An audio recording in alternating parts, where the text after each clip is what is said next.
Be back on a Monday. I switched from just giving the date to actually number these, which is awesome because I caught it right before number 100. Friday was number 97. This is Daily Empowerment number 98, which kind of feels like cool. It feels really cool. Just having the date makes it seem like this thing that's going to go on. And I guess having numbers makes it seem like a thing that's going to go on and on. But having like the serial number there being like, wow, I've actually done like 98 in some way or another for 98 consecutive sessions. We've gotten together, learned and meditated and prayed, and that's kind of a big, awesome deal. So, yes, that's exciting. Today's topic is going to be awesome. Thankfully, I just caught an article about it while I was kind of prepping for today, and I was like, you know what? It is a good time to go into this. So let's see.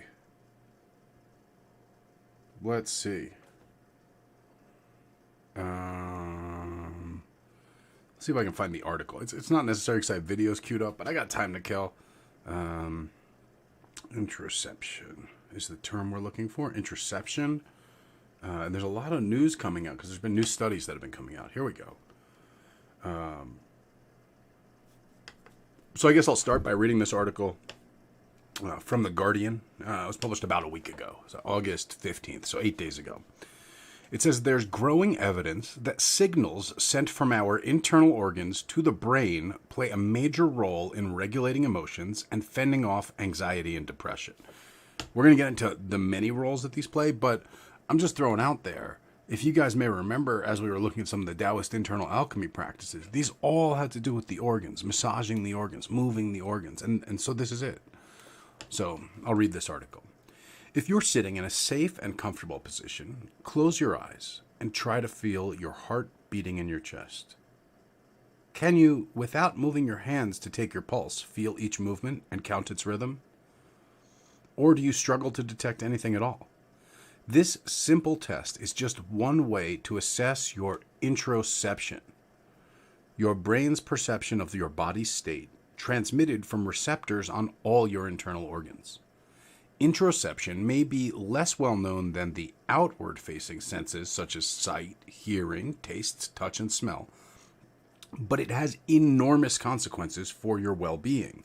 Scientists have shown that our sensitivity to interoceptive signals can determine our capacity to regulate our emotions and our subsequent susceptibility to mental health problems such as anxiety and depression. It is now one of the fastest moving areas in neuroscience and psychology, with academic conferences devoted to the subject and a wealth of new papers emerging every month. We are seeing exponential growth in interoceptive research, says Professor Manos Tsakiris, a psychologist at Royal Holloway University of London. Importantly, these findings include promising new ways for you to, quote, tune in to the body and alter your perception of its interoceptive signals. Techniques that may help treat a host of mental health problems. It is only by listening to the heart, it seems, that we can take better care of the mind. So this is interesting too, because as we know, the ancients, specifically the Egyptians, said that the mind was kind of this useless thing, and that all knowledge and all feeling and everything originates in the heart, right? Hey, good morning to Snow Off the Bluff, NyQuil, and everybody else who's showing up. Welcome, welcome. So much of the processing of these signals takes place below conscious awareness. You won't be aware of the automatic feedback between your brain and body that helps keep your blood pressure level, for instance, or the signals that help to stabilize your blood sugar levels. But many of these sensations, such as tension in your muscles, the clenching of your stomach, or the beating of your heart, should be available to the conscious mind, at least some of the time. And the ways you read and interpret those feelings will have important consequences for your well-being. Quote, researchers and clinicians are recognizing interoception as a key mechanism to mental and physical health, where understanding our body's signals helps us understand and regulate emotional and physical states, says Dr. Helen Wang at the University of California, San Francisco. This idea stems from the pioneering work of Professor Antonio Damasio at the University of Southern California in the 1990s. He proposed that emotional events begin with non-conscious changes in bodily states called somatic markers. So when you see an angry dog, for instance, your heart muscles tense or your heart begins to race. This physiological reaction occurs before you're even aware of the emotion, and is only after the brain detects the alteration to the body's internal state through interoception that we actually experience the feeling and allow it to shape our behavior. Without the back and forth between the brain and body, the feelings of happiness, sadness, or excitement would not exist. Wow. As evidence, Damasio described the decision-making of patients suffering damage to the areas such as the ventromedial prefrontal cortex, which disrupted the creation of those unconscious bodily reactions. If they saw a photo of a horrific car crash, for example, they did not have the slightest physiological response. And this was accompanied by a lack of any emotional feeling either. They reported knowing that they should feel shocked or disgusted, but they didn't actually experience the feelings. Importantly, the impaired introception and emotional awareness also disrupted their decision-making, meaning that they struggled to cope with the simplest choices, such as what meal to pick out on a dinner menu. This suggests that our introception lies behind our sense of intuition when something just feels right or wrong without us being able to explain why. Good morning, Curly Q. We now know that many other people without any kind of brain damage struggle to tune in to their introceptive signals. And this can be measured through various exercises. And there's a link here, so I'll open that up so we can look at it later. You can ask subjects to count their heartbeat over a minute, for example, and then compare that with an actual reading. Or you can play recordings of a regular beat and ask the participants to say whether it is in sync with their own heart or not. You can also measure introceptive awareness with questionnaires that ask people how often they notice their body's signals. In each case, individuals show a spectrum of responses, which seem to be related to their ability to recognize and regulate their emotions. It makes sense. If you're more adept at accurately detecting your bodily signals, you will be able to form more nuanced interpretations of your feelings about a situation. And this, in turn, should help you to make wiser choices about the best ways to respond.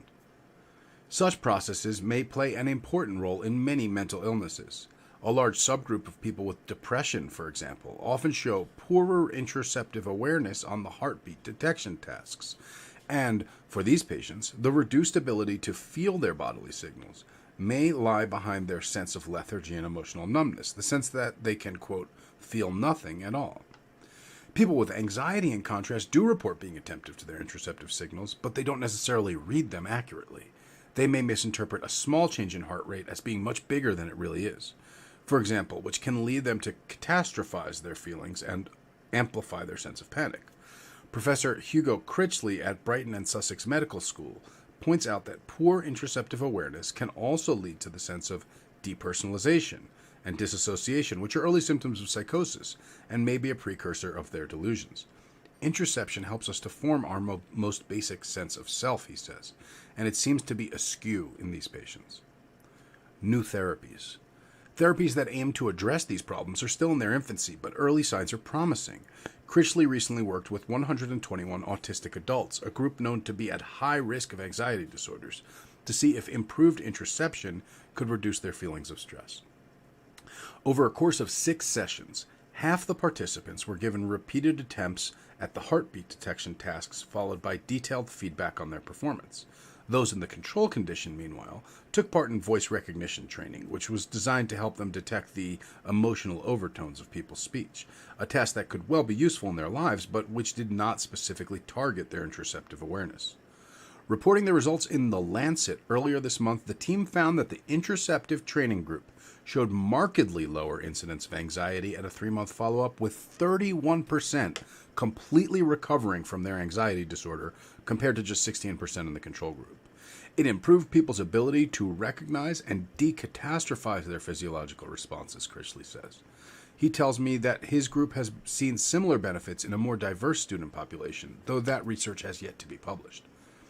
Other teams have been investigating the potential use of mindfulness to improve people's introceptive awareness, which is what we're doing here, right? There are many kinds of mindfulness, of course, some of which may place more focus on the mental experience and the appearance of thoughts, but Professor Cynthia Price at the University of Washington in Seattle has tested a training program that specifically encourages participants to focus on the internal sensations within sequential body areas.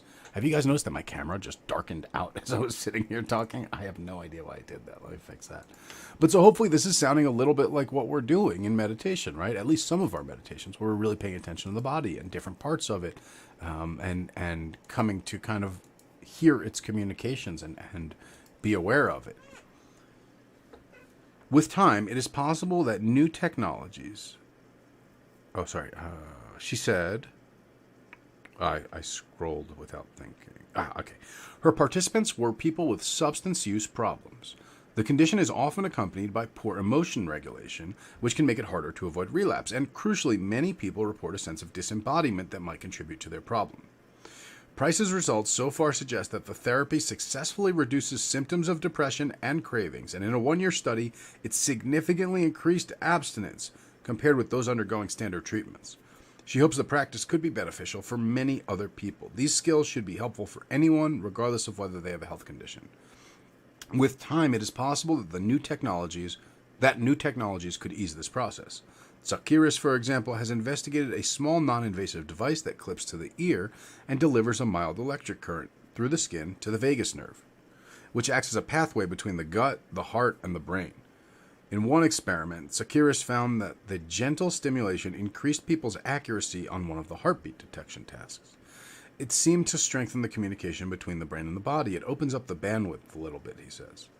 These are early findings, he emphasizes, but if further research confirms the benefits, it could be used during mindfulness exercises to train people's introception, he suggests. Inner strength. Perhaps most intriguingly, the new awareness of introception can help us to understand why certain physical exercises can be so good for our mental health. For one thing, regular workouts may change the nature of the signals that your brain receives. If you're deconditioned from a lack of exercise, you're more likely to experience symptoms that you might associate with anxiety, says Critchley. Your heart will race more when you experience challenges, be it physical or emotional. As you get fitter, however, and organs such as the heart become more adept at dealing with strain, your body will show a more resilient response to changing circumstances, changes that could spill over into your emotional well-being. Equally important, the practice of exercise should lead you to be more attentive to those signals so that you're more accurate in reading and interpreting the changes that you detect. This doesn't mean that all athletes have a very high emotion regulation capacity, Sakiris warns, but they do have an advantage precisely because their interoceptive system is better attuned.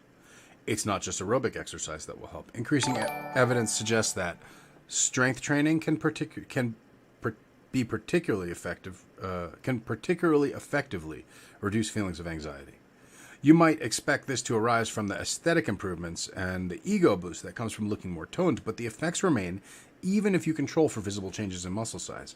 One potential explanation is that the training somehow alters the interoceptive signals we're receiving from the muscles.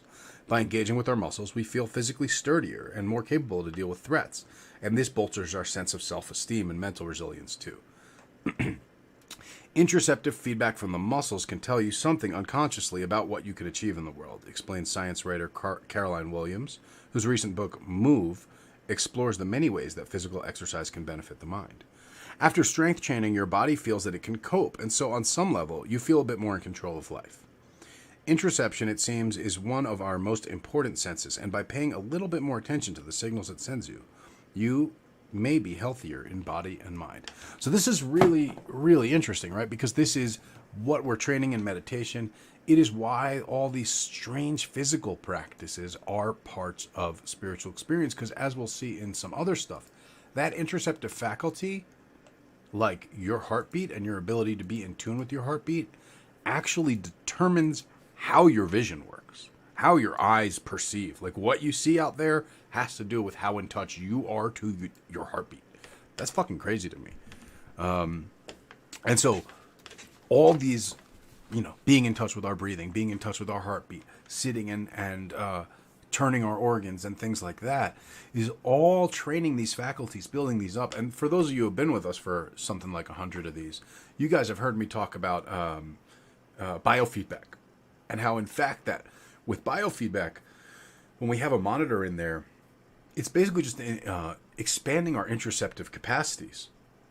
And once we have the feedback, we get a phenomenal amount of control, right? You can control, anyone supposedly can control like their liver enzymes and stuff, as long as you have a way to feel them, or a light or a meter or something that shows you where they're at. You kind of get to work with it for a while. With a few sessions of biofeedback, it sounds like almost anyone can control their liver enzymes. I've never done it, but maybe I will one day. So with all that said, I have a TED Talk on this topic I wanted to share. It looks like everyone's tuned in. And our topic for today is introception, right? This sense, the internal sense of the body that has so much to do with regulating not just our emotional state, but our actual consciousness, like what we perceive. being based on this. So I have a TED Talk that's going to bring us into Introception a little bit. Queued up. Oops. Let me actually queue it up. I wonder why. It says that this is the right window. Weird.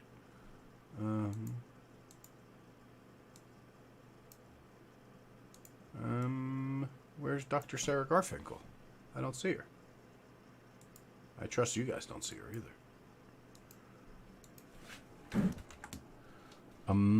It's right here. I'm looking at it. Let's see. Maybe I can do some fancy stuff here. I hope everybody had a great weekend. I had a super chill one. Got a date with the wife. Got to go to the movies. There you go. You see the way to the movie theater right here. Let me change this thing. Okay. There we go. Finally, The Science Inside Our Hearts and Minds by Dr. Sarah Garfinkel. As usual, I will be interrupting this frequently so that YouTube doesn't ban the video for copyright infringement. So it's 11 minutes. I expect I'll interrupt it probably 5 to 6 times. Here we go.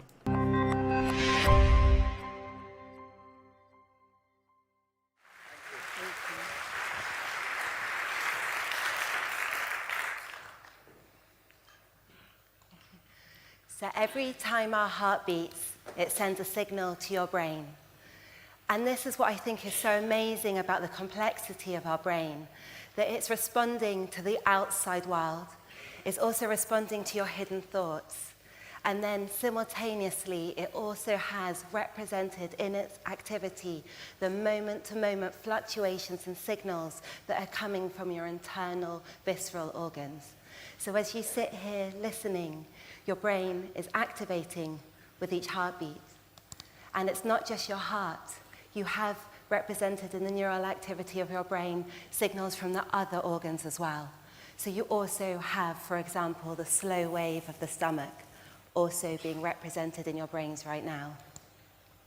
Thus, our minds and our bodies are intrinsically and dynamically coupled. Our thoughts, feelings, and behaviors are shaped by, in part, the internal signals that arise from our body. And this is important because the signals from our body are informative. Our hearts do not just beat regularly, and in fact, our hearts have these beautiful patterns of activation and flutters and like curves of increasing and decreasing activity. And these different signatures are associated with different states. For example, if you're sitting here waiting in anticipation, then your heart does this classic slowing down. And this will happen when you're waiting at the traffic lights and other day-to-day activities. And you also have these patterns of acceleration and deacceleration curves that occur with different emotional states. And if you model these cardiac changes in brain and see which areas are co-activated, you have areas involved in emotion that co-activate with changes in the heart. And this helps subserve this idea that our feelings derive from this dynamic relationship between brain and body. So I just want to point out that, like, when I was a kid in science class, learning science, even studying biology, even learning to study cognitive science and stuff, it was very clear that your emotions happened in your brain, not in your body. Your thoughts happened in your brain, not in your body.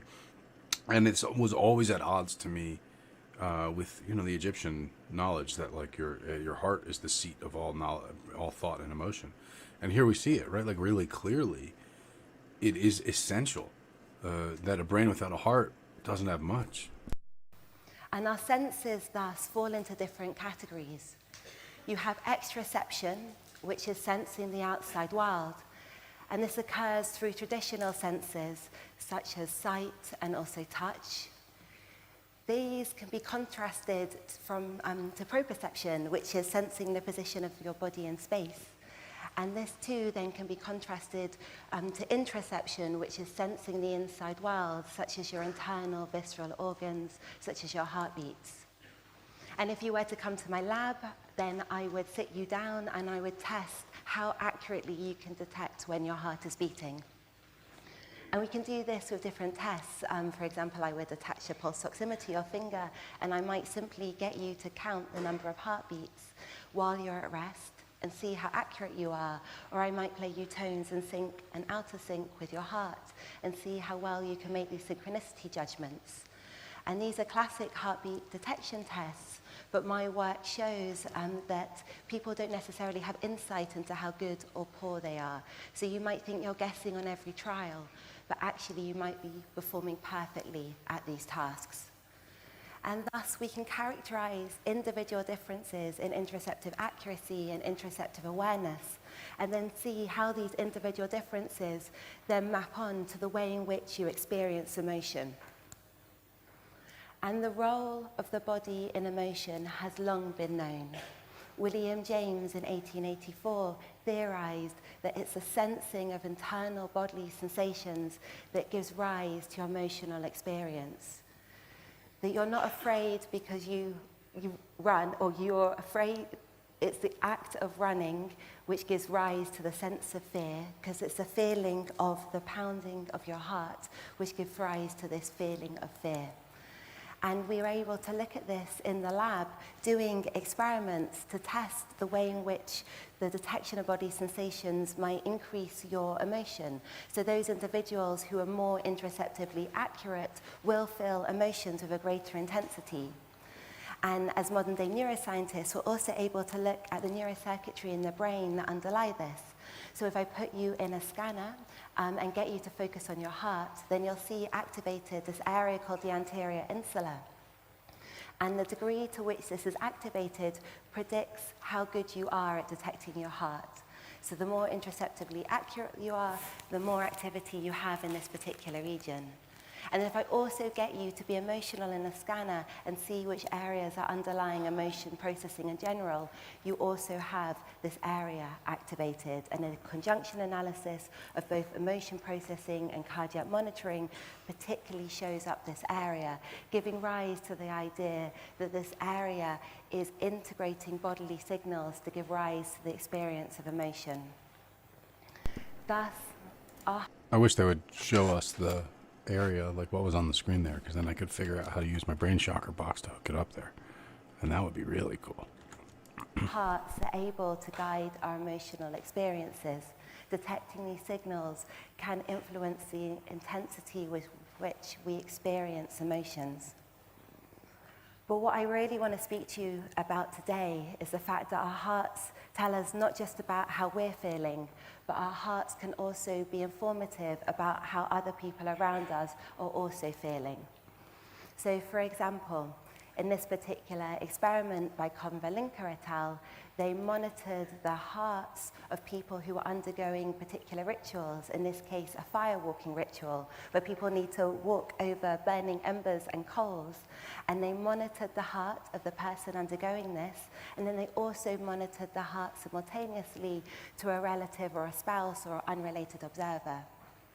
And what they were able to see, that for the related person or the person married to the individual in question undergoing this, you have these beautiful trackings of heart rate that happen between the individual and the related observer.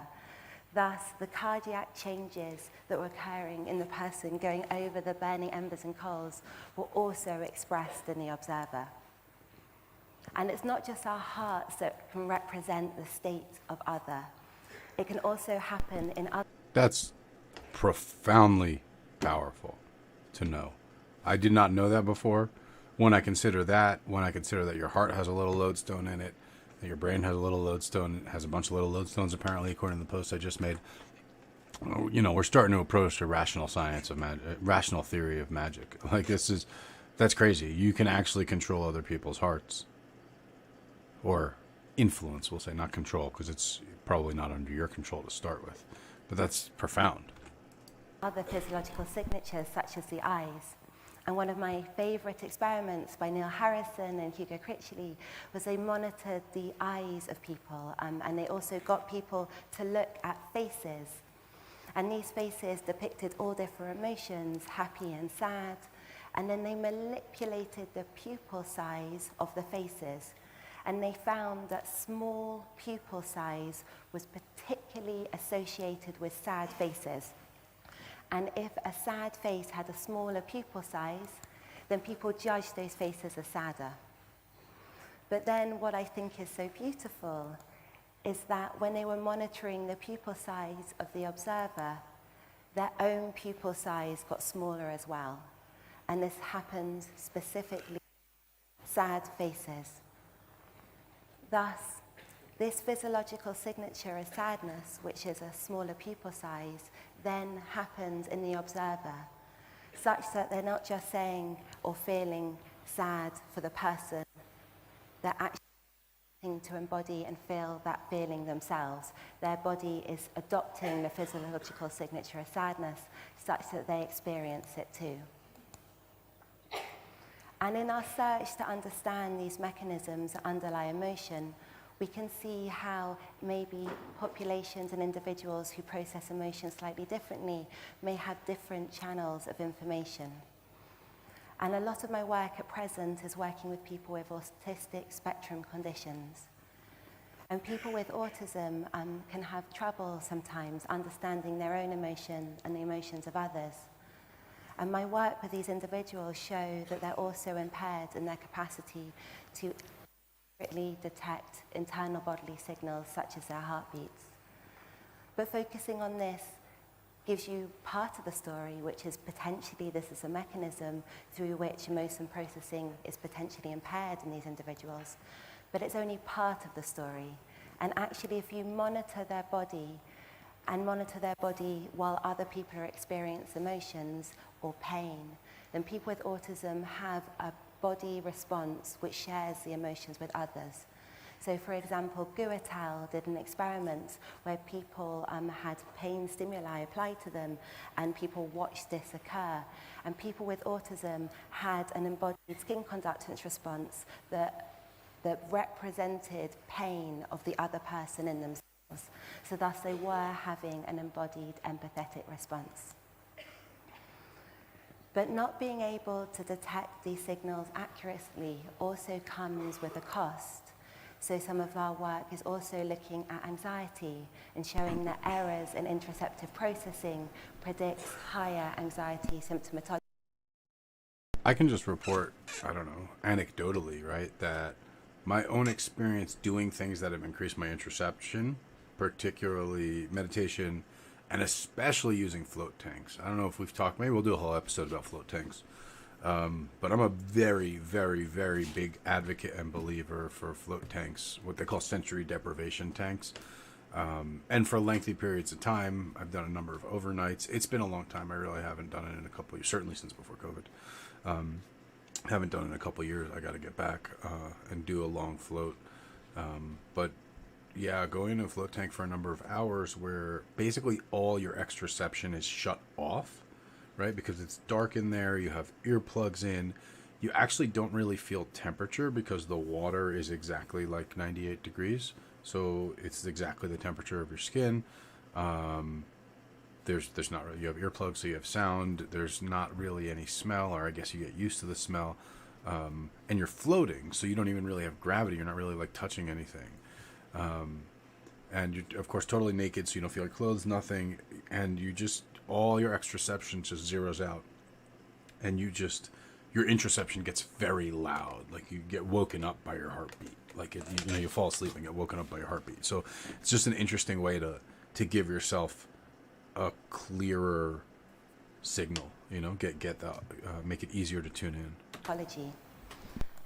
But we're working now to create software platforms to make people more interoceptively accurate, such as HeartRater and HeartRater Clinical.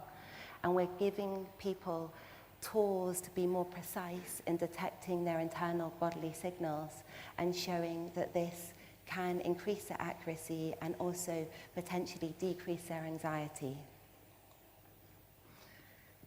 So, your heart is a wonderful thing.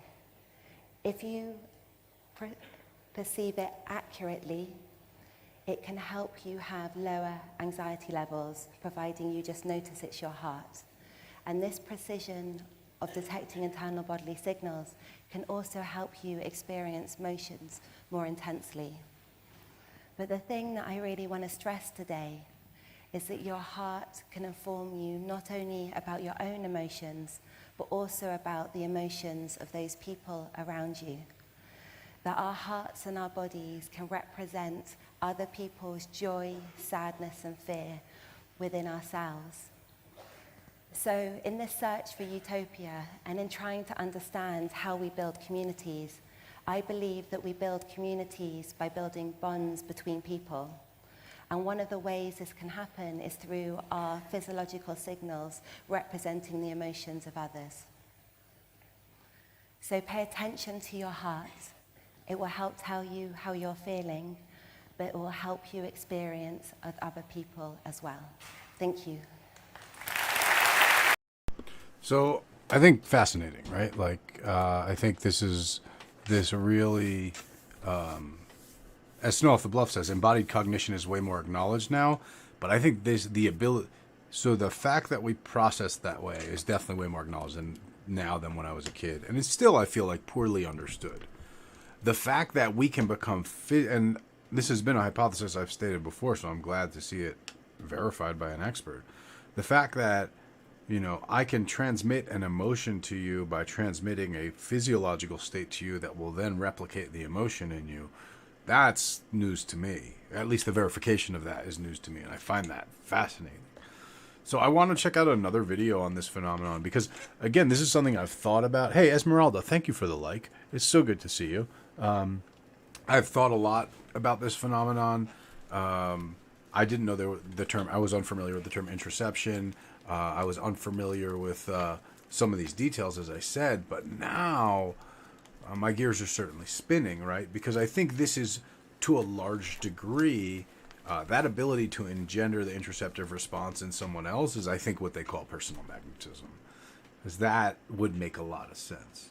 And we can go from either way, right? We can go felt sense to emotion, or we can trigger an emotion and occur, and as a result, trigger the felt sense. So let's see.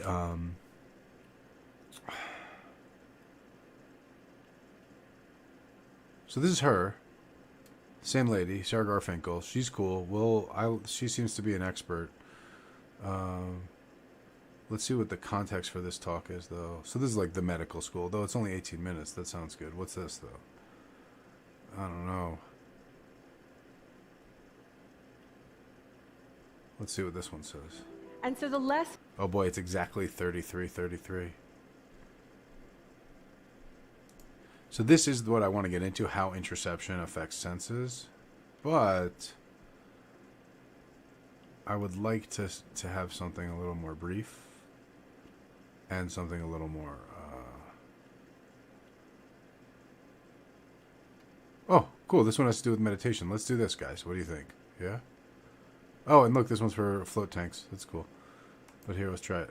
Welcome back. Today we're going to talk again about the glorious polyvagal theory. We're going to talk about why it is stressed so much not to move in meditation, and why every spiritual practice under the sun talks about non-attachment. Okay, this is fucking dead on. I'm really glad we found this, you guys.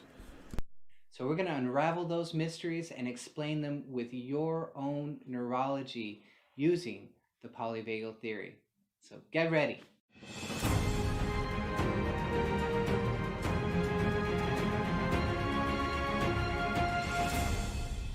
So I thought this was a very helpful graph. You can see we start out with mobilization and move into immobilization. And here, with the blue, we have the dorsal vagal nerve.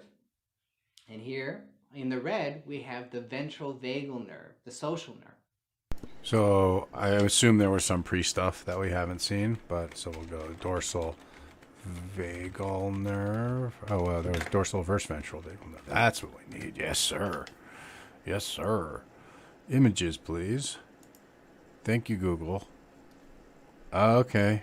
It's these little dudes.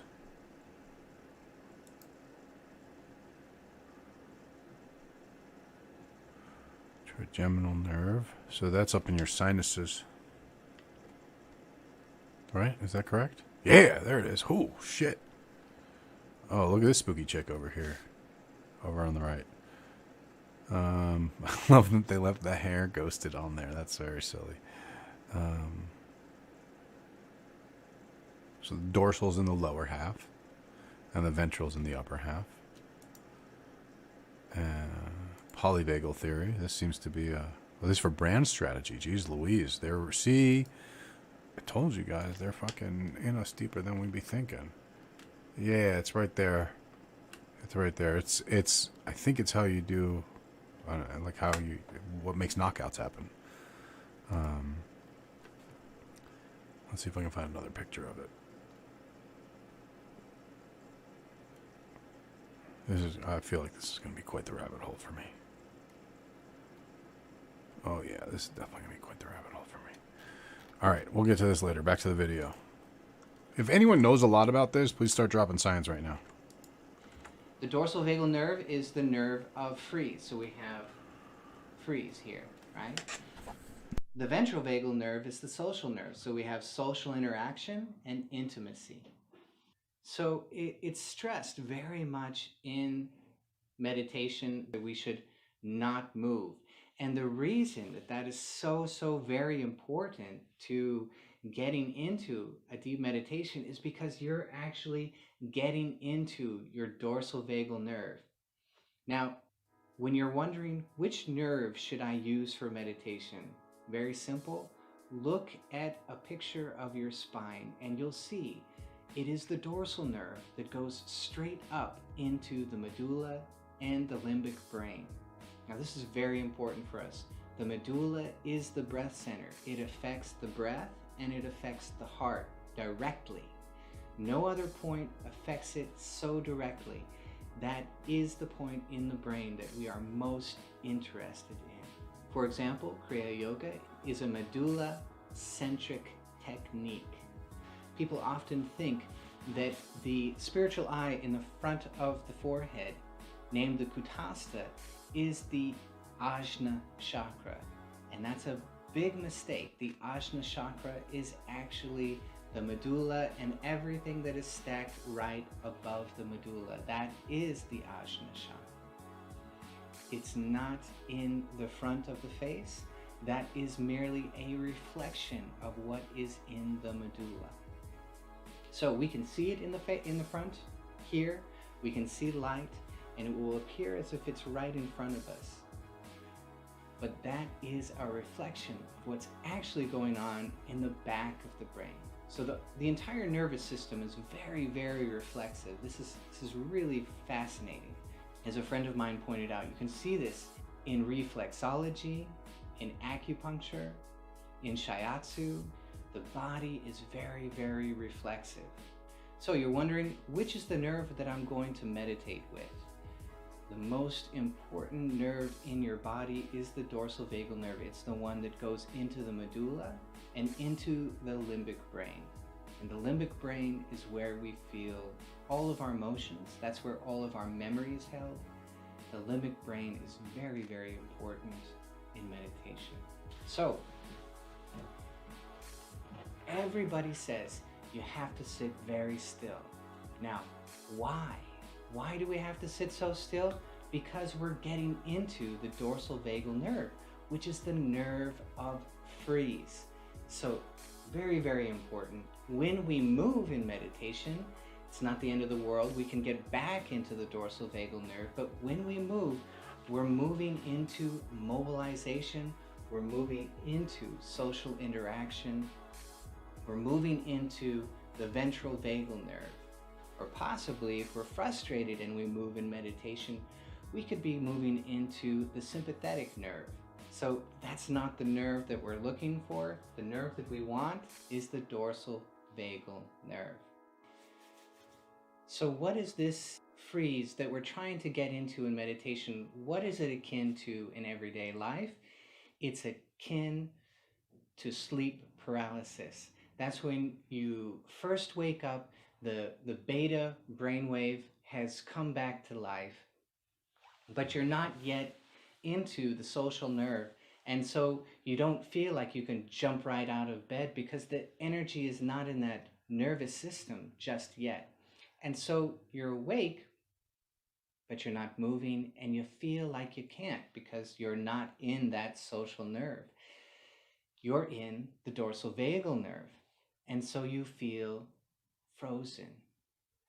And that feeling of being frozen will come over you in deep meditation as you keep breathing with the heart rate variability breathing that I teach on this channel. If you keep going with that breath and you sit very, very still, the first thing that you might feel when you notice that you're a tiny bit frozen is that your skin will start to tingle. And it's a very, very pleasurable, enjoyable tingling. So it's not mystical or scary. It's just your nervous system. It's just a conscious sleep paralysis that you're putting yourself into by staying very, very still. There are some old books that I read of Westerners going to India, and the first thing that they would teach was the lotus posture. And that's all they would teach. Just get yourself in the lotus posture and sit. Don't move. That was their entire teaching for this poor Westerner, and that's what he trained himself in for a long time. And that's what you're trying to do by not moving. You're trying to put yourself into the dorsal vagal nerve, into freeze, so you can experience more that dorsal vagal nerve has to offer. That freeze is very, very enjoyable. I get into it sometimes so deeply that I can feel it over my entire skin, and it feels like, this will sound strange, it feels like I'm an eggshell, and if I move, I'm gonna crack that beautiful peace and bliss that I'm in, that enjoyable tingling. If I move, I'm gonna crack it, and I don't want to move. So sometimes I would have, not lately, but sometimes I would have a fight between myself. I've got an itch, I want to itch it, but I don't want to break this stillness that I'm enjoying. So that is a conscious sleep paralysis. There's another name for it when you go from conscious into sleep paralysis and then into sleep, rather than from sleep into sleep paralysis into consciousness. But sleep paralysis, I think, is the easiest name for us to understand this freeze response that's hidden in your nervous system. And most of us don't experience it because we never sit still long enough. So this takes a lot. You have to be comfortable in your meditative position. You can't do this through strain, because strain is where? Fight and flight. That's strain, right? We don't want that. We want freeze. And the second thing, every spiritual practice under the sun will tell you about non-attachment. I call it a disidentification process because I think it's a little more descriptive, but we're all talking about the very same thing. We're talking about disassociation, which is part of the freeze response. It's part of the dorsal vagal nerve. So this graph shows a shock to the nervous system. So we're doing something slightly different, but still this graph can tell us a lot. When a shock comes to the system and the body gets afraid that it's going to die, it's going to bleed out or something, then it starts shutting everything down as fast as it can to preserve life. And as it does that, it does a very, very kind thing to us.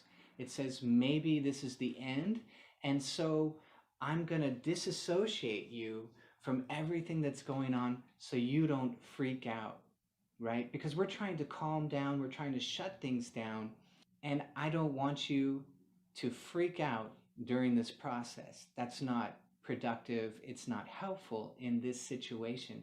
So rather, I'm going to pull you back. I'm going to disassociate you from everything that's going on. So that is a positive response of the body, and it's done by not by the sympathetic, but by the parasympathetic nerve, the dorsal vagal nerve. It's done by the parasympathetic system. It's putting a brake on your heart, which is a parasympathetic response. We are conserving energy. We are following the law of conservation. So that's what your body does in a shock, in a trauma, a deep trauma, to save your life. And it's a very positive response. in meditation, we're also using this response in a very, very positive way. You see, nature loves flexibility because flexibility equals survival. And that's what nature wants for you. So it doesn't just give you one option, it gives you 3 options. And within each of those options, there are more options. So when a threat comes to you... Yo, I love this dude. Everything he's saying right now is stuff that I don't have the science to get into. This is dope. Because that's exactly it. Like, nature does provide us a multiplicity of options, and then in turn they have sub-options. We're meant to be extremely adaptable, and learning to tell them apart and work with them is really powerful. Tingling. So it's not... Dang, I went back. Let's try to get back to where we were. Freeze. I'm going to disassociate you from everything that's going on so you don't... The dorsal vagal trauma, a deep trauma, to save your life. And it's a very equals survival. There we go. And that's what nature wants for you. So it doesn't just give you one option, it gives you 3 options. And within each of those options, there are more options.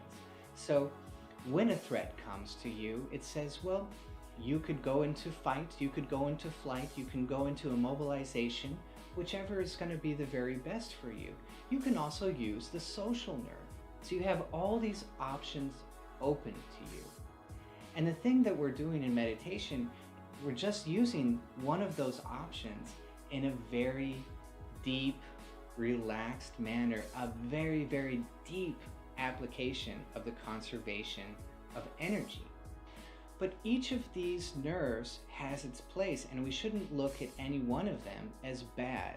They're all good.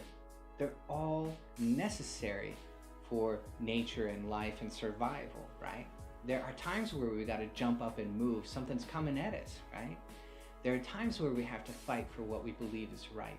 There are times that we need to be social. You and I are being social right now. And there are times to sit quietly, enjoy a book, enjoy a sunset. And there are times to freeze in meditation and enjoy that deep and wonderful tingling sensation that comes over your entire being. That will refresh you, and then you can come back in a fresh way to the social nerve, to intimacy, and to social interaction. So they're all part of life, right? All right, I think we basically got what he's pitching here. Let's see if we got anything else that's really critical on this. I also want to check and be mindful of the time here. Oh, this is interesting. This is in connective tissue, fascia. It's long, but that's very interesting. I feel like I gotta do this. We may not watch this whole thing. Perfect. So thank you to everyone who is tuning in to a very exciting topic where we're going to be exploring the concept of interoception. Wow, chit chat. Round up and looking at how our feet are the gateway into our movement system. Poster that's happening here in the United States, sort of movement that there's a Let's few get into things this. that we must first understand to successfully control. So when we look at emotion, there are 4 how we can shape our emotion and bringing an awareness to that. Having a good day, or are you truly that her emotion is let's much more see. than they- Okay. So everybody is in there. If you're breathing, clenching your teeth because you're getting stressed, there's part of All right, this part sounds good. that matches to what's considered Let's see this an part. emotional awareness. You have a higher identity with yourself. You have a higher self-reflection. If you're clenching your teeth because you're getting stressed, there's part of you that's like, oh wow, why am I like, calm down, I feel that I'm sensing, right? So that's that continuous identification with self. Remember, this is a continuous dance between proprioception and interoception. So what she's talking about there, I think, is a good enough cue to take from this. And let me switch our camera mode here because I want to jump off that and just do some off-the-cuff speaking before we go into meditation today and kind of give you guys some applicable practical. Oh, you don't have to go back to school, Snow Off the Bluff. We got it right here. No student loans, baby. Well, you may still have your student loans, but no new student loans. So this is in terms of magical practice, whatever, spiritual practice. I don't know. We're nearing episode 100, and I kind of committed to myself that I was going to do about 100 episodes, or do about 100 of these before I start teaching any magic. It kind of sucks because some people are jumping in late and they didn't see the first 100 of them that kind of laid the foundation, and some of them are not available. Many of them have disappeared into the ethers already. But I do feel like we're reaching the point where, like, folks like NyQuil who've literally been here for every single one, like, yeah, you get it. You can see how all these things are connected. You got all the ideas, and so now we can start rocking with it. So, the thing she's talking about there was being, bodily awareness. So it's the idea of the body audit that we do in meditation, the internal audit. And it's the idea of doing that consciously, like frequently, like checking that in as you're having an interaction with a person. It's very weird to do until you get used to it, because you're only half paying attention to your interaction. But for example, and this is like, some of you guys know, I used to, for many years, or for a couple of years, whatever, support myself just walking up to strangers on the street and rapping for them and selling CDs. My CDs, not like random CDs. CDs are this old thing that we used to have. Anyway, in order to get good at that, because I was dependent on it really to fucking pay my bills and survive and shit, I started learning a lot of this stuff, and I learned it in different contexts, right? NLP and things of this nature. But one of the things is body language in every one of these systems. And so for you to be effective at body language, you have to constantly be auditing your own body language, right? You have to constantly be aware of hand position, tone of voice, all those things. But when you're in a dynamic with another person, there's this whole concept of mirroring, where if you copy someone else's body, you can tell who's dominant in a group dynamic by who's leading the body language transitions. So if you guys are moving your hands right now while you're paying attention to me, it's because I'm talking, you're sitting there passively listening, and I'm moving my hands. So you should be bringing your hands, into this range and or moving them if you're watching, right? Or feel compelled to in some way. You can see this with touching face. You can see it with yawning as well. You can see it with a lot of different shifting of posture, moving forward, moving back a step. And those of you who've hung out with me in person kind of know that I unconsciously during a conversation will do a step forward, step back. And I don't do the step on purpose, but I notice that I do it now, and I see if the other person follows or not. And then I know how the conversation's going. So there's a lot you can intuit about a dynamic when you're aware of all these things that we're not aware of. I think when we get into things like, if you guys saw the Darren Brown cold reading thing that I showed, I think it was the TED Talk, yeah? Where he's like just fucking dead on guessing people's whole lives and being like, I have no powers whatsoever, but he fucking knows everything knows this woman is from Virginia, is selling her farm, wants to sell her farm, has recently been to India and went to school in Berkeley. Like, put that all together just through perception, slight things in how she spoke, things of this nature. And so when we're in a dynamic with a human being, right, like we have all that plus physical cues. So all that's very interesting and fascinating when we're looking at other people, right? We can read them. But where this turns the corner into a spiritual science, a spiritual art, is when we apply it to ourselves. Read ourselves constantly. Because when we can read ourselves, we can say, oh, that's silly. My heart is like a little this way, or I feel a little this or a little that in this place, like a little closed here, as we talk about in meditation. Let me try to open that and see what happens. And you start to see it happen in yourself and happen in other people. Again, even in a real time, like we could just be talking for 10 minutes on the street or whatever, and start to manifest some of these changes. You can interact with a person and take on, and I've spoken actually to traditional healers about this. They didn't describe it in terms of, these principles, but sort of interact with a person, see where they're suffering, take that, often hear in their voice where their suffering is, take that into your own body, mirror them, then correct it consciously in your body, and it somewhat corrects in them. Like it alleviates suffering in them. That's a thing, you know. And people think that's crazy. That's nonsense. That's whatever. That's fucking folklore. But no, there's science to it. It's replicable, not by everyone in every situation, but it's possible, as the scientists showed. You know. So that's kind of where I want to go with our meditation here. I wish we had, we could partner up, because if we could partner up, like if we were in person, we would partner up and do that. Speaking of in person, I'm just going to float this out there. I'm floating it out here first. I'll probably float it out in the Discord. It's going to be a while before I talk about it on social media. But I'm thinking of doing like a retreat, like an in-person, I don't know, 5-day, 7-day. Could be longer. There's plenty of places. It would be up here in Colorado. If folks don't mind the cold, we could do it in winter. I mean, it wouldn't be freezing for us, you know. We'd have like a wood-burning stove or something. But we could do it in winter. And it'd be beautiful. I'm thinking of doing summer ones too, but winter comes first from where we're sitting. But it's something I've been thinking about. I feel like, well, Snow Off the Bluff, I would hope, given your name, that you enjoy the cold, or your handle.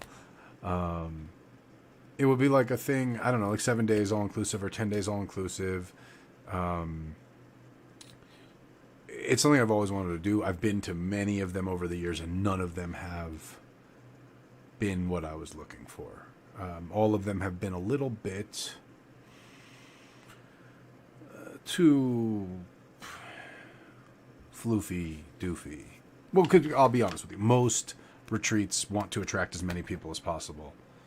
And I don't want to attract as many people as possible. I want to attract the right people, right? And that is what it is. Like, I'm not a for-profit, so I don't have to worry about those things. If I had a business running retreats, it would be a different situation. But yeah, it's something we've talked about, kicked around. I'm thinking maybe like between 20 and 50 people. I don't know. There's logistics to figure out. I think that it would be really cool to use it as like community building, like not just like, oh, hey, come meditate and hear me talk about all this weird stuff for 24 hours a day for 7 days, but like having groups, breakout sessions, all that stuff that's structured, but also like, let's go hiking. You know, we could shoot if people want to shoot. I don't know. Again, I don't know. I don't want to offend people. I know guns are touchy for some people. I think everyone should know how to use a firearm. I think that's in Persian culture. Traditionally, you would have to teach your children to shoot, to ride. I think the third one's to write poetry or something. But it's like there's certain things that you should know how to do just for situations. So we can teach people to shoot. We could get Ed out there to do a class or whatever. We could do crazy shit. But also we can just hang out, practice together. I think absolutely it would include structured ritual. Absolutely it would include, oh, you don't know how to swim? Phew. Yeah, we'll teach you to swim. I mean, I don't know about in the winter, to be honest with you, bud. You might have to wait till the summer one for that. But yeah, I mean, I think there will be structured ritual, structured in-person meditation, things like that. Group exercises, projects probably we'll put together. There's a lot of things. I have extensive notes on what I'd like to do. I'm fleshing it out because I don't know where your guys' engagement is really, but for those who like really want like an initiatic experience, like I feel comfortable providing certain types of initiation. I feel, and not to any specific tradition other than, you know, Holy Mountain, right? Things of that nature. But again, I have a lot of really awesome ideas. There's a lot of things I want to provide. There's a lot of things I can provide. It's really me gauging where people's interest is at. I will definitely say that like everyone will get a cleansing, everyone will get readings, all that stuff's for sure, like the basics of universal services. And then I think that I'd like to make it a place where people, I don't know, when I was a kid, right, when I was 5 years old, I started doing martial arts, right? And every year we all went to the big main U.S. school of the system, which was in Washington, D.C. No matter You know, whether you were a fucking 8-year-old kid or you're the grown-ups, you went down to Washington, D.C., and that's where whatever you were doing, you advanced a step in it. Whatever it was. Like when I was a kid, it was just me getting my belts. And when it, like the black belts were going down to get their like next thing. So Snow Off the Bluff, once you manifest a little more prosperity. So one thing I'm thinking about on that for everyone is to get a payment plan in place, because I had that infrastructure set up with like the buy now, pay later stuff. I got all that shit set up for the site. So I'm going to, and I can set up payment plans like on my Shopify too. So that would be the kind of thing that I'd want to get it figured out soon so I could get that in place so it would be very affordable over the long term and plan it far enough out. Curly Q, COVID restrictions, same thing, right? Like, COVID restrictions would be hopefully not as important if I plan it far enough out. That's the idea.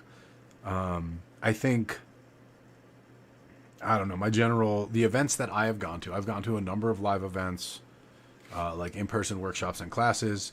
One I went to, some people got COVID. I did not. I was in the same class. I was in a different breakout group, but I know not everyone in the breakout group got COVID. And I don't know who the source of COVID was. I know they had COVID after that weekend, actually. The guy who got COVID was an EMT, so he could have gotten COVID before. But I know how they did those things. That was pre-vax. So now that vaccines are there, I can tell you the precautions would be on my end, meaning I would limit the size of groups. If we're doing it in winter, that would suck because I would want to do outdoor stuff, basically, if there was a COVID situation still going on. And obviously we'd provide, hygiene places, and masking would be, recommended, certainly not enforced. But we could also, I would happily provide a mask and a no mask area, and I would make COVID accommodations, I guess I would say. I would absolutely make COVID accommodations. If people were like COVID serious, then we could figure out accommodations where they would have isolated housing. They wouldn't share their room with anybody, and isolated meals. Like we could absolutely accommodate it. But I don't know that I would restrict the event as a baseline, right? But I would set up accommodations for that. Is my answer to that, because I think we could do that very easily. So that's my thought. That's my idea. And yeah, I'd like to, I'll say 20 to 100 people. And if it was 100 people, it would probably be more like 75 people and 25 staff type thing. Like I would have, that's the other thing. I really want to be able to not just do this all myself, bring out a wide array of people who I trust and admire and want to learn from, and sort of provide an immersive for people, right? Because listening to me talk for 7 days is interesting, sure, but listening to me and like a few other great folks, some of whom are already in the community and on the Discord and stuff, present for a week is, I think, something that people can take with them and use as a foundation, right? Like a starting point for further practice and exploration and growth. And I mean, at minimum, you're certainly going to know the difference between the real deal and the fake, and you won't fall for it anymore. So I think that is a minimum extreme value of it. I think at maximum, it can ignite a practice, fill in all the gaps. A week is only a week, but a week immersed with relatively elders, I think is a very big deal. Of course, again, we do have to think in the future. We do have to think about COVID. Maybe we'll plan it for next summer or next spring, you know what I mean, when the weather's warm. And that'll give us plenty of time to set it up. It'll give us enough time for COVID to, because I'll be honest, I think by spring COVID's gone. As a problem. It's no longer a problem. I think we have one more hard winter ahead of us and then just gone. But we have one more hard winter ahead of us. So maybe we plan for next summer, next spring. That gives everyone time on the payment plans. That gives us time to make any exceptional precautions that we need to make necessary. And if, COVID's kind of a fast-moving story again, it seems like. So it lets us hold off on making decisions about how we're going to have those COVID precautions until, because shit, a couple months ago you might have been like, yeah, it's cool if you're vaxxed, don't even need a mask, and now everyone's like, oh well, Delta actually, so maybe you still rock that mask. So again, it's going to be a fast moving, fast developing thing. So we shall see. But certainly it's going to be something we're thinking about, and I think that inclines me to push it further out, right? Push it closer to summer or spring. Though there was some talk about a Halloween party. I'll be honest. I got to check back in on that conversation. There was some talk about a gathering for Halloween, but we'll see, because that was supposed to be in California, and they're going back on some more severe restrictions, so that might not be the most fun place to do it. All right. Well, with that said, let's go to meditation. All right, well, that was a way heavy sidetrack. Sorry about that, guys. I just kind of like brain dumped on you. But let me know in the chat if you're watching this on recording. Let me know on the Discord, DM me, email me if you're interested in something like that. If it's the sort of thing where it's like, well, I could be interested, but it depends on the content. Tell me what kind of content you are interested in, what kind of programming you are interested in, what kind of speakers and guests, what kind of experiences you would be interested in. Group ritual, observing individual ritual, workshops. Here's the thing, like, you guys know me, I'm not going to be like, oh, well, let me just give you a mojo bag workshop. Okay, you take your red cloth and you put your thing in it and you say the magic words and you razzle dazzle and there you go, there's your mojo bag. Like, because it ain't like that for me. I will, I could see taking 7 days and teaching you everything you needed to know to make a mojo bag by the end of it, that kind of thing. And you'd make a bunch of other things in the process of getting there. Things like that. It's something that Cosmic and I have talked about before. And I don't know that I would make it a Hoodoo Academy specific thing. I think it would make it kind of like a general spiritual traditions, convening of the spiritual traditions type thing, convening of the tribes. I don't know what I'd call it. But I would create it, facilitate it, and bring you all out for it, and it would be an honor to do so. So, yeah, let me know if you guys are digging it. I'd love to do it. If you think it's something you'd like to know more about or participate in, please let me know. That's going to help me determine how much energy and attention and effort to put into it. So with that said, we're going to move into meditation now, kind of building off of the theme we were looking at. I was trying to find the app that Sarah Garfinkel has, and I wasn't able to find it, unfortunately, because I didn't know if it was like a web thing, in which case I would maybe share it on screen. But yeah, we're not going to be able to do that. So what we're going to do instead is focus on heartbeat, very simply. We're not going to do any of the testing. We're not going to compare, we're not going to challenge ourselves on it, but we're going to focus on our heartbeat. We focused on our breathing a lot. I'm just pulling up the timer here. But now we're going to focus on our heartbeat. And very simply, we're gonna do beta brainwaves today. Waves.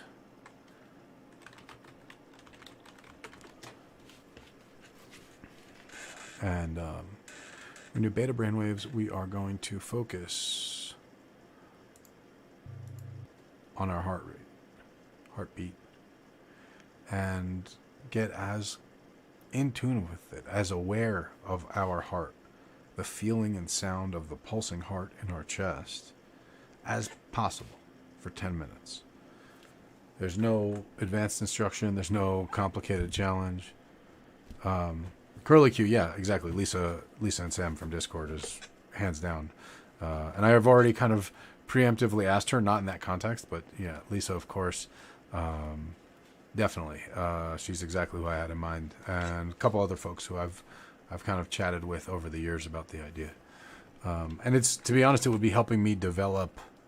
The idea is to create a retreat for veterans, for people who are leaving the military, to come to for like 21 days or 30 days as a transition space. And we need a bunch of practice runs as we sort of develop it and build our comfort facilitating these things. And so this is going to help us do that. And really the goal is to be able to give it for free to the veterans too. So it'd be good to build up some funds to be able to do that. So with that said, let's go into meditation. So just pay attention to your heart, 10 minutes. I don't know the last time I paid attention to my heart for 10 minutes. If you want to cheat, Drink some coffee, get your heart really going. Let's pay attention to our heart for 10 minutes. Close eyes, sit comfortably, as dude said, as still as possible. And let that feeling of eggshell stillness wash over you. You know, it's so funny. Like, I can relate so well to that feeling.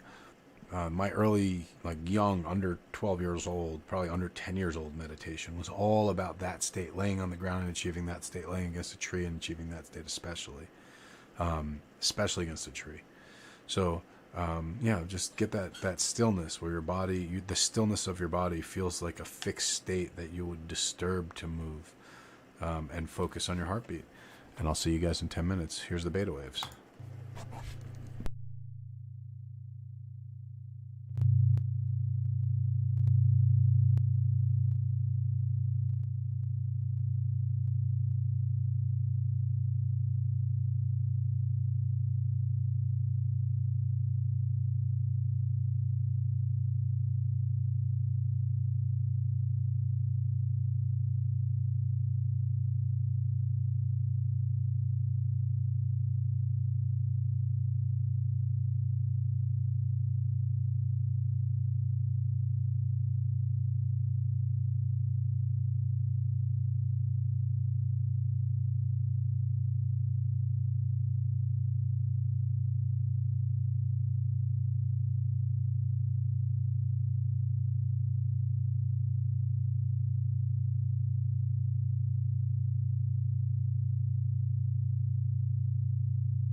So if you're having trouble finding a point of focus, you can just count your heartbeat. Just count the beats, and you can either do it like we do breath counting and come back around to 1 after you hit 9, or just count.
That's 10 minutes. How'd that one go for you guys? Different than the breath one, I feel like. Very different than the breath one.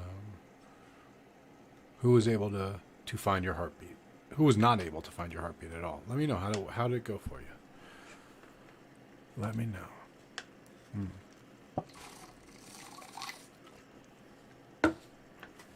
That's what I want to find out, first and foremost. Because I'd say it went pretty well for me. At the end, I kind of started losing it there. I don't know if it was the beta or what was going on there.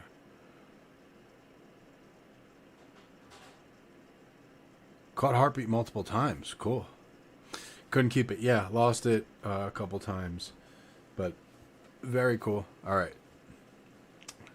NyQuil again says, great idea. He's in. Well, of course, he hasn't missed an episode. He's been here for 98 of these, man. Counting helped. Could definitely find it easy, but without counting, I kept drifting into auditing under the surface thoughts and seeing how my heart responded. So that's where I found myself, too. I found I came away from just listening to the heart and started, like, engaging with the heart, we might call that more. I found similarly I was falling into that, and I had to bring myself back to just the counting, the paying attention. Anyone else? Curly Q? Any of my other peeps? Let's see who else is here. Academy, Impossible, Anti-WMT, another TV viewer. Corazon Crystal, welcome back. Joint Effort, welcome. First time? Maybe? I don't recognize that one. It's a clever one. Oh, I think I made a joke about it once, so maybe second time. But welcome. I thought that was a good meditation. Maybe we'll practice that all week. Really focus on Introception this week. It seems to be a worthwhile practice. I feel good, like I feel, not that I felt anxious before. It's not like I was like, oh my God, I have so much anxiety going in. Did anyone have anxiety going in, maybe? Also, I definitely want to bring today's show to Paris's attention because, as I recall, she very much is into sort of somatic body-based practices. And so it will probably benefit her. Let's see. Cool. Well, with that said, let's move into our grand finale. Deep breath. This time, let's draw it into our heart. Feel it in our heart. Feel that pulsing. That pulsing of our heart, that is the pulsing of the world. It's both the result of, and perhaps the cause of, or at least the perpetuation of, the passing along of, the pulsing of the world. Finding that point within ourselves where indeed we do all connect and intersect through that pulsing, through that synchrony, through that attunement. And as a group, as a community of practice, we come into attunement. And we are pulled into higher attunement through our practice with celestial realms and entities more purely attuned than ourselves.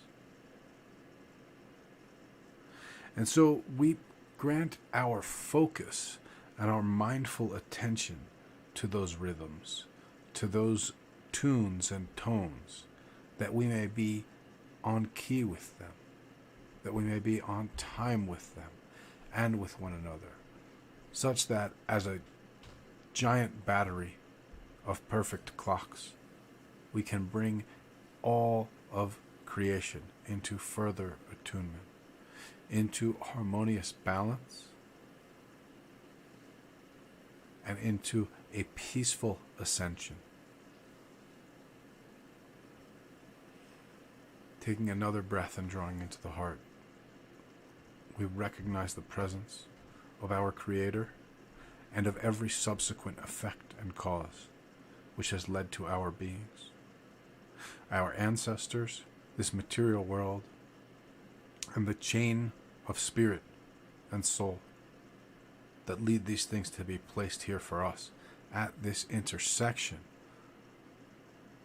that we may experience it in this way and interact with it in this way and come to know it more fully and engage it in all of its dimensions.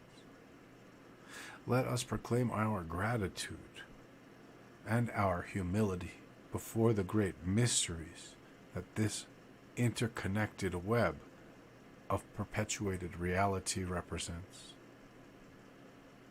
and receiving from it all things which are for us, and leaving to it all things which are not for us. Let us draw towards ourselves and press from ourselves all things. And let us all say, Amen. As always, I thank you guys. I love you guys. I appreciate you guys. I bless you guys and girls and others. And I'll see you all on the Discord. I'll see you all